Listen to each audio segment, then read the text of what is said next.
So the first thing that I'm looking at as a coach, my order operations, I'm looking at how is the mass, how is the body moving laterally to maybe create some of that early contact with the ground, right? So laterally away from the target has heavy correlation towards the chance of that club landing early. You've got a lot of work to do, right, to get back unless you're going to hit it. I go to the early. right, I've got to get back to the left, plus some more, don't I? No doubt, because we want that divot in front. So Correct. usually I'll put some kind of obstruction on that right hip, right? That's a really easy feel. Beautiful. If I come back here and I let you take a backswing, I've got this club on your right hip, you've at least got some feedback. You can feel, okay, I didn't hit that. That means I'm staying a little bit more centered with my turns. How much do you find that you can constrain or limit the hip motion, but yet the golfer can still get their chest too far over the trail so side? then if I see that they're doing a really good job with the lower, but this upper mass is moving way off the ball, we can go to the shadow drill. Okay, right? so that would be position yourself where you see your shadow at 12 o'clock? Yep, I'm going to put this club right here. Great.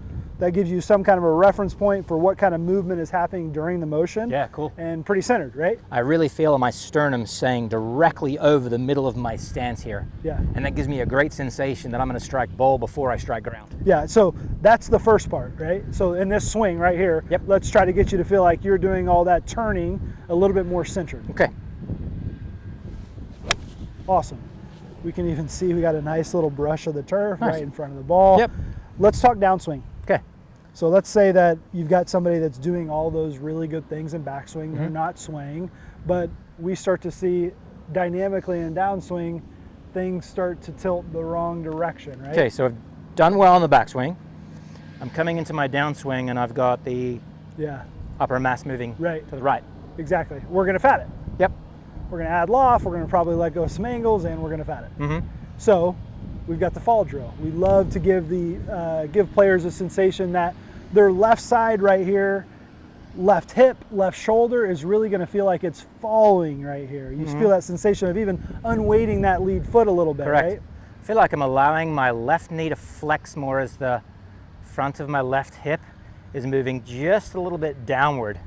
And that starts this kind of falling, surfing cascade of movement to my left side. It really feels downhill too. You start to feel tilted. Everything gets tilted downhill towards that lead side. Very much so. So that's definitely going to move that low point, steepen that angle of attack, and get it a little further forward, yeah? Yeah. All right, let's feel that. And the only way I can move that way is if I do increase that flex in the left knee, that momentary, and it feels like I've gone about an inch, inch and a half with my pelvis and my sternum towards that left side. Let me give it a shot.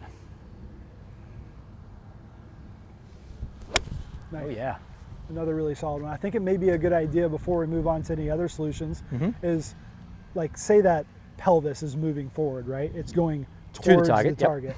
I think it's always helpful when I tell players how much, like how many inches. Yeah. And on average, what we're seeing like maybe 5 inches forward from that starting point, center of pelvis through towards delivery, right?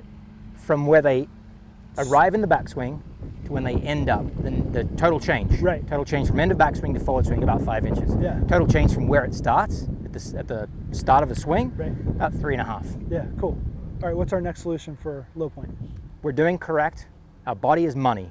We got the appropriate amount of lateral motion, but not excessive in the backswing. We've got nice lateral motion in the downswing, but yet we're not quite landing the club correctly, and you're demonstrating it right now. I know what you're doing. You're We've dumping got some angles. cast, we've got some arms hanging over on the right side of our body. Yeah, exactly. So every golfer knows that the backswing is to the right and the forward swing is to the left.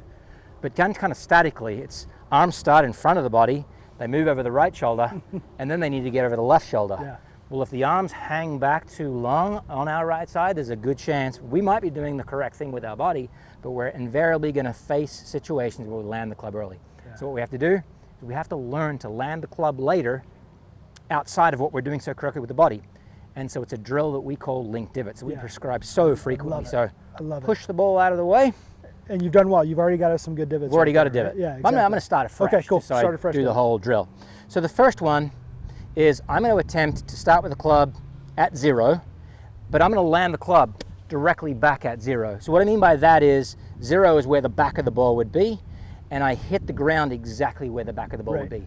But the next one, I'm asked to land the club at the front of the next divot. Yeah. And so that's me changing where the club's landing by at least 3, if not 4 inches. I'm going to land it further to the left without getting lateral on it. So now I have to really feel like my arms move more to the left, land that extra 4 inches, and now I've linked 2 divots together. So from 0, I now have the end of the second divot some 6.5, 7 inches to the left. In the last phase of this, the sensation is, let's go extreme.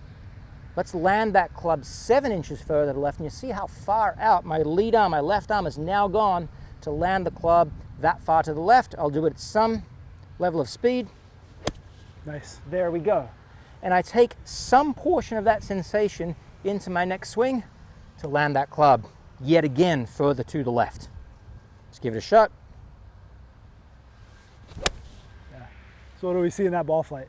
Flushed. Yeah, more ball speed. Yeah, more ball speed, a little flatter trajectory. A little flatter, yeah, exactly. So when we've got that player, if you are watching and you know that you're susceptible to every once in a while in a round, catching it a little heavy, right?